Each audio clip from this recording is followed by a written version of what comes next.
Al-Inabah, Transcendence.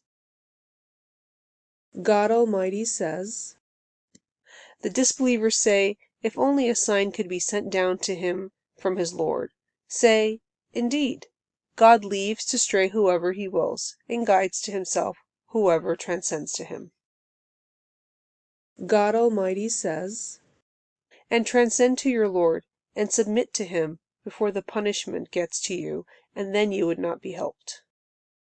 God Almighty says, whatever you may differ about, its judgment rests with God.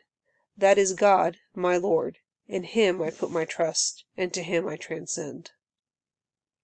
What is this transcendence that is mentioned 18 times in the Qur'an, and how do we achieve it?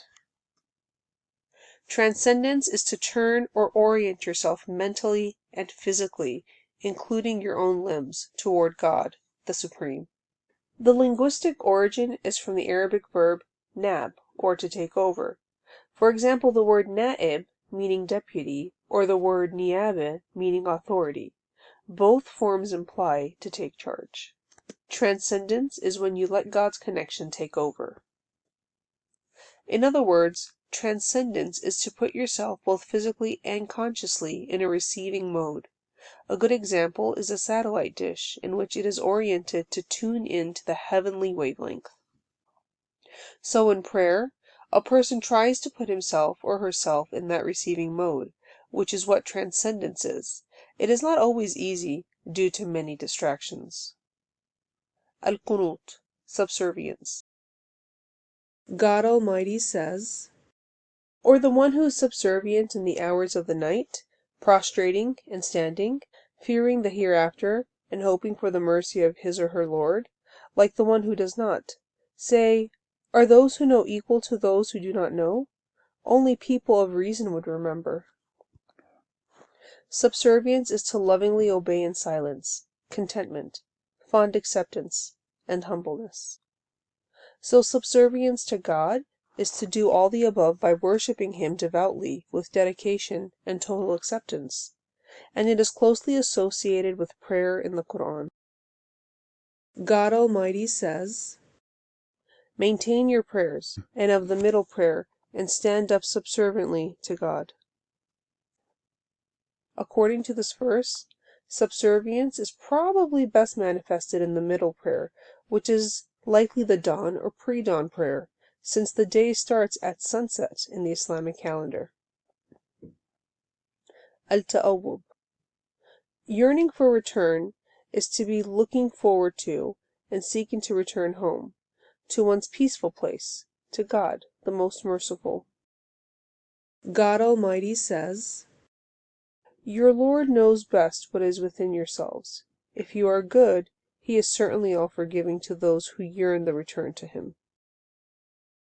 God Almighty says, those to whom we sent the scriptures rejoice in what has been revealed to you, while some factions deny parts of it. Say to them, I have been commanded only to worship God, and not to associate partners with him. To him I pray, and to him is my return. God Almighty says, those who believe and do right, joy is for them, and bliss is their journey's end. Ma'ab, journey's end, is the final destination to God, the Supreme. One's rest place should be when he or she meets him, the Most High. So when you mind that fact and cherish your final return, you are a returner, a web. Just as when planning on going on a vacation, you keep dreaming about how nice you want it to be, thereby looking forward to it. Al-Khubut, humbling oneself. To happily subside in contentment and tranquility, as well as feeling small and insignificant, is to humble oneself. At the same time, it is to dwell in a state of safety, comfort, calm oneself, feel secure, peaceful, and at ease. God Almighty says, for every community, we appointed a rite of sacrifice, so that they may pronounce the name of God over the sacrificial animals he has provided for them. For your God is only one God, so submit yourselves to him, and give good news to the ones who humble themselves to God. God Almighty says, Those who believe and do good works and humble themselves before their Lord, such are rightful owners of the garden. They will abide therein. Al-Khushu', cringing. Cringing, on the other hand, is close to the previous meaning. It is to lower yourself and become still and humble. It is to cast down to the ground and settle quietly. God has described the barren earth as cringed, or still and humble until it flourishes when water hits it.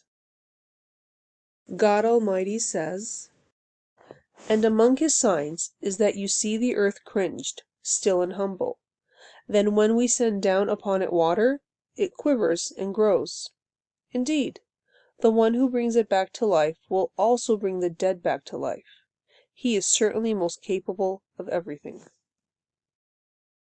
God Almighty says, Seek help in patience and prayer, and truly it is an enormous burden save for the humble-minded, the ones who think they are meeting their Lord. Meeting their Lord could have double meanings. 1, meeting God now in prayer, or 2, later in the afterlife. God Almighty says, Those who are still and humble in their prayer. Al-Tadarru', seeking relentlessly. Al-Tadarru's Arabic origin is from the word utter, just like newly born babies relentlessly seek their mother's breast for milk. Al-Tadarru' to God is to beg and implore him vigorously, consistently, unwaveringly, tirelessly, and relentlessly. God Almighty says, Call upon your Lord humbly and secretly. Surely he does not like the transgressors. God Almighty says, Remember your Lord deep down in yourself with humility and reverence, without raising your voice, both morning and evening, and do not be among the neglectful ones. Al-Du'a, supplication. We are all familiar with the word du'a, or supplication, which is when we ask God for whatever we need individually or collectively, in secret and in public, in good and bad times. God Almighty says, So call upon God with sincere devotion, even to the dismay of the disbelievers. God Almighty says, Who responds to the distress when he or she calls out to him, and who relieves the affliction, and who makes you successors in the earth? Is there another God besides God? Yet you are hardly mindful.